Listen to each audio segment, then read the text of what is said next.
This is Reynolds Woods, and this is where the Battle of Gettysburg first opened.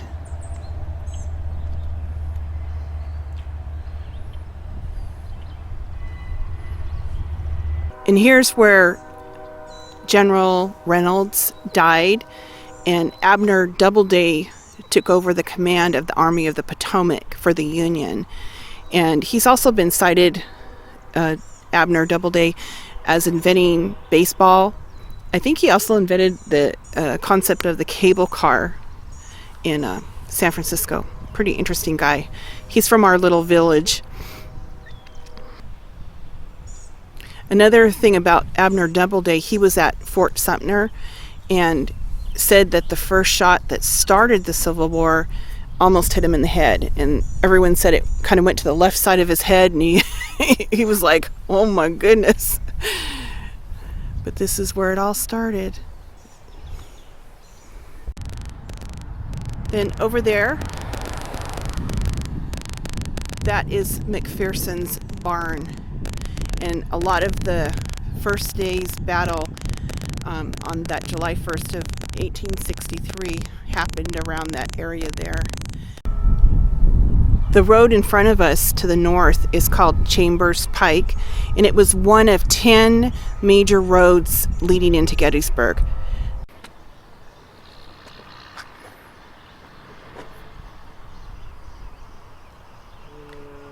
Now we're looking east, and you can see the cupola, and that building was there in 1863, and the Union Army put lookouts in the tower there, and they could get a higher perspective of where the Confederate troops were mobilizing. So that really gave them an advantage. And that is where the town of Gettysburg is actually located.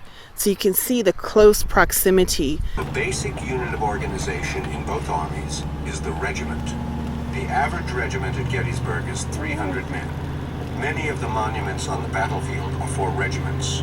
Regiments are often made up of men from the same town or county. Thus, when a regiment suffers serious casualties, the men of an entire family, or even a whole town, can be wiped out. We've driven north to Oak Ridge, and you can see in a distance there, that's the old Macpherson barn. And to the left of that, that's where the battle first started. But this area here is where the Union troops had, I don't want to say congregated, but set up shop. And the Confederates came here, and they had a fierce battle, and the Union Army had to retreat to the village of Gettysburg, which I'll show you is over here to the left. So imagine that you're a Confederate troop, and the Union Army is retreating, and they're headed towards Gettysburg.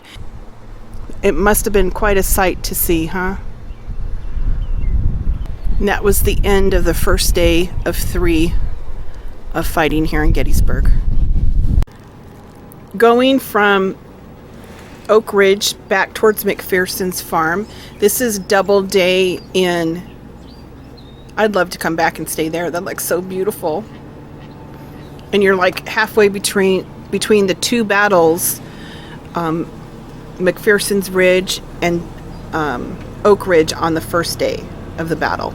And I'm sure that the troops, the Confederate troops, were marching the opposite way that we're driving to Oak Ridge, if that makes sense.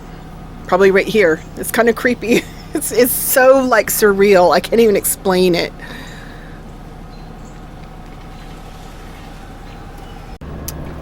We're coming into the town of Gettysburg, and we're going to take a right on Seminary Ridge.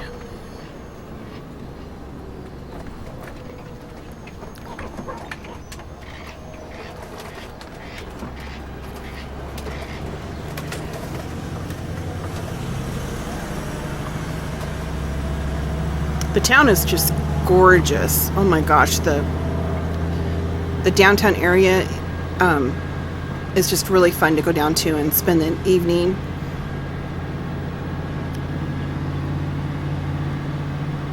They take a lot of pride in preserving the history.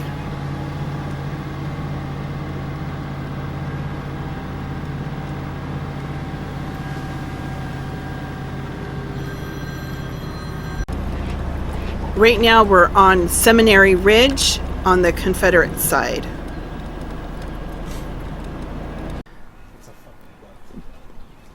Day 2, the Confederate set up along Seminary Ridge all their artillery. And if you look in the distance, let me come over here. Don't want to make you guys dizzy, but get around this tree here. Okay, you can see that building in the distance on the ridge. It's kind of a reddish building. To the right of that, there's 2 small hills. The one to the left is Little Round Top, and the one to the right is Big Round Top. And behind this tree, let me move over here, you can kind of see all the stone and the rocks. That's where the Union tried to set up defensive position. And that was their position. The Union position was on Cemetery Hill. So day 2, we were in this position here, and Little Round Top and Big Round Top is located here. And you can see that there was a northern attack from the Confederate Army, and then you can see the troop movements from both the Confederate and the Unions. So this is the view on Seminary Ridge, looking over to Little Round Top and Big Round Top, where the Union had set up defensive positions. You can see all the artillery where it was set up.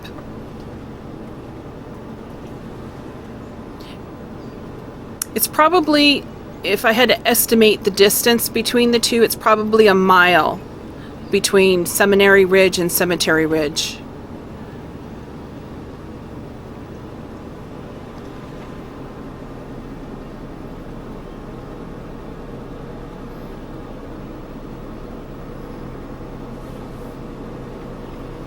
On day 2, they battled a lot in this field, and finally at the end of day 2 they retreated around midnight, and the Confederate held the position here on Seminary Ridge, and the Unions held the position on Cemetery Ridge. On day 3, the Confederates had about 100 cannons lined up here on Seminary Ridge. And if you see that building there, center of the screen, to the left of it, there's a row of trees. And basically, Meade's camp, the Union camp, was set up behind those trees, about 400 yards. But the cannons from the Confederate side wasn't doing very much damage at all. The Union side had about 80 cannons. On day 3, Lee commanded a charge on the center of the Union line. And basically that tree line there was the extent of their advancement, because the Union held the high ground. Now we're standing on the Union side. Remember those rocks formations between Little Round Top and Big Round Top? Well, this is what the Union advantage was, being up on this hill here. Back over there to the right is the town of Gettysburg. Quite a ways over there. Straight ahead is where we were just at, Seminary Hill, where all the Confederate cannons were. So as you can see, this is a very defendable position, because there's so many rocks down there that the Union soldiers could get behind and get some cover and a pretty good vantage point. On the other side of the tree line there is where Pickett's charge was held. So let me give you a bird's eye view from where I'm standing, because I'm halfway down this little hill here and it just goes on up. So this was very, very defendable. Meade was very wise to set up defensive positions here for sure. This is where we're just at up the hill. So this is what the Union soldier or the Confederate soldiers would see as they're charging up this hill getting slaughtered.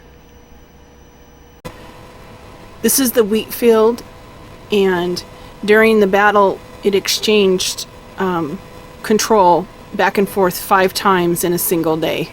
They said that this field was, you could walk from one end to the other end and never touch the ground. There were so many fallen soldiers. There's Devil's Den, and you can see the ridge that we were just at up on the hill there.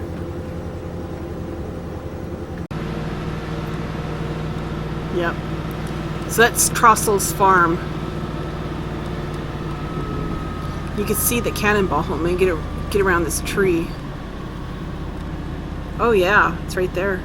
So all through here is like Pickett's charge.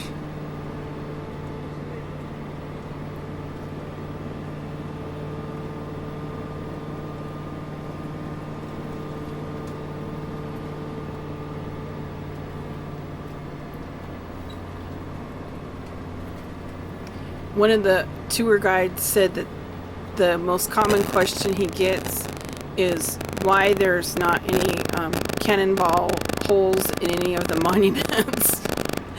And I was like, maybe because the monuments weren't there during the Civil War. I don't know. But yeah, that's the most common question, if y'all can believe that. These are 2 original cannons that shot at the Confederates. And here's that tree line to the right, and right there, remember I showed you the red house and barn when we were on Seminary Road?